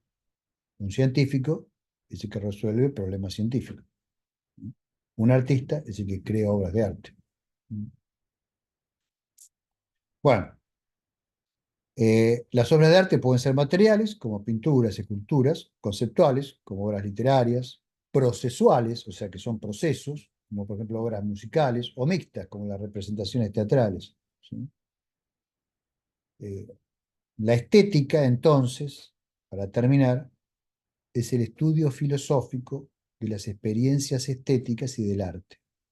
El arte, insisto, no es científico, pero la estética puede llegar a serlo. Cuando yo cuento esta, digamos, filosofía del arte que estoy proponiendo, lo primero que me saltan es, no, pero usted está diciendo que el arte es ciencia, el arte no es ciencia. No, no estoy diciendo que el arte es ciencia. El arte no es científico, lo quiero dejar bien claro. Pero sí el estudio del arte puede ser científico, puede estar informado por la ciencia. Y la estética, ¿sí?, que es la filosofía del arte, entonces puede ser una rama de la filosofía científica. Y acá está esto para probar, ¿sí? Y si van a mi libro, Scientific Philosophy, van a ver que hay un capítulo de estética, ¿sí? Y ahora, bueno, tenemos el plan de escribir bueno, esto es medio confidencial, pero se los cuento, ya estamos en el ámbito de la confidencia, ¿no? Con Oscar Teixidó, un libro en castellano, y ese libro va a tener un capítulo de filosofía del arte, ¿sí? Eh, y es un libro de filosofía, no es un libro de ciencia. Entonces no estoy diciendo que el arte es ciencia o científica. Bueno, para más detalles pueden ver este artículo mío, Outline of a Theory of Scientific Aesthetics. Yo creo que es la primera vez que se unen estas dos palabras, ¿sí? Está en Foundations of Science, en el año 2018, en este volumen. También hay un artículo que publiqué en Ciencia del Sur hace unos años, que se llama La relatividad general, la más bella teoría científica, donde ahí argumento por qué una teoría científica puede ser objeto de apreciación estética y puede producir eh, emociones o experiencias estéticas, ¿sí? Cosa que se puede corroborar empíricamente, ¿sí? Por medio de eh, resonancias, perdón, de tomografía computada magnética del cerebro vivo, ¿no? Eh, bueno, simplemente como estamos hablando de arte, Veamos, acá tenemos, por ejemplo, hablamos del expresionismo, ¿no? Esto es una imagen expresionista, trata de expresar un estado interior por medio de una imagen de algo que se supone es el mundo exterior, ¿sí? O por ejemplo, eh, aquí también tenemos una pintura que, de Dino Valls, extremadamente, en mi opinión, emotiva, ¿sí? Basta mirar a los ojos a la representación de la joven para tener una experiencia estética, ¿sí? Una experiencia estética. Esos ojos están queriendo decirnos algo, están en el umbral de decirnos algo, o podrían habernos dicho algo, ¿sí? Como dice Borges, ¿acaso eso es el hecho estético? ¿No? Esa inminencia de una revelación que no se produce. Y acá esta me gusta mucho, es un catalán, Ramón Casas y Carbó. Esto es el Moulin de la Galette, ¿sí? El Moulin de la Galette a mí me gusta mucho, he ido muchas veces a comer ahí. Este, y esto es pre-impresionista, ¿sí? Eh, y es de un catalán, muy, que crea una impresión profunda, ¿no? Por eso es impresionista. Y aquí tienen, por ejemplo, una obra mucho más conceptual. Esta la uso siempre en mis clases. Fíjense que si será conceptual, que la uso siempre en mis clases de astrofísica de agujeros negros, cuando tengo que explicar que es un espacio conforme. Un espacio conforme es un espacio finito en el cual podemos proyectar un espacio infinito. Entonces aquí, en estos ángeles y demonios, que son las dos caras del universo, si ustedes miran lo blanco van a ver que son ángeles, si miran lo negro son demonios. Lo que ustedes tienen es una cantidad infinita de ángeles y una cantidad infinita de demonios contenidos en una región que tiene una superficie finita, ¿sí? De hecho, eso es un círculo y el área de ese círculo que ustedes están viendo ahí este, es pi por r cuadrado. Y sin embargo hay infinitos ángeles e infinitos demonios en ese círculo. Entonces, bueno, eso es una proyección conforme de un espacio infinito, ¿sí? Eso es una de los muchos excelentes obras de arte que ha producido M.C. Escher, eh, que era una persona que sabía muchísimo de matemática, ¿no? Y de topología y de geometría proyectiva. Entonces, fíjense cuán importante es el estudio, el conocimiento para producir arte. En este caso, conocimiento de la matemática. Este es otro pintor que a mí me gusta mucho. No, no se preocupen, no les voy a hablar de todos los que me gustan. Es John Atkinson Grimshaw, ¿sí? Claramente romántico, ¿no? En realidad es periodo victoriano, pero es un romanticismo tardío, ¿sí? Eso es Edimburgo. ¿Sí? Que si ustedes miran bien, esto es la, la- la Royal Mile, ¿no? La ciudad, la calle principal de Edimburgo. Y acá tienen la iglesia con esa cúpula hueca que tiene, ¿no? Tan característica de Edimburgo, y la lluvia, es inevitable la melancolía, ¿no? Que uno siente al mirar cualquier pintura de Grimshaw. Esas son, como ya saben, las ecuaciones de Einstein, ¿sí? Y yo las veo y a mí eso me produce una reacción estética, una experiencia estética, ¿sí? De hecho, la primera vez que entendí lo que significan esas ecuaciones, creo que fue uno de los momentos más importantes de mi vida. Y esto es una de las iglesias que a mí más me gustan, es Saint-Denis, ¿sí? Saint-Denis es la primera iglesia gótica. Todo esto es la nave es posterior, ¿no? Fue construida posterior, pero el coro de Saint-Denis que fue construido por el abad Suger, eh, hacia 1110, 1120, es el primer coro gótico del mundo, ¿sí? Inspirado por las construcciones de la abadía de los muchachos y de la abadía de las mujeres en la ciudad de Caen, en Normandía, ¿no? Y bueno, el arte gótico, no tenemos tiempo para desarrollar el arte gótico, pero es de una riqueza, en mi opinión, extraordinaria. Bueno, con esto los dejo. Espero que hayan disfrutado la clase de hoy. Perdonen si fue un poco larga, pero quería darla de una sola vez para que tenga unidad. ¿M? Así que bueno, lo que me queda es despedirme y nos veremos ya la próxima para hablar de filosofía de la mente. Chao.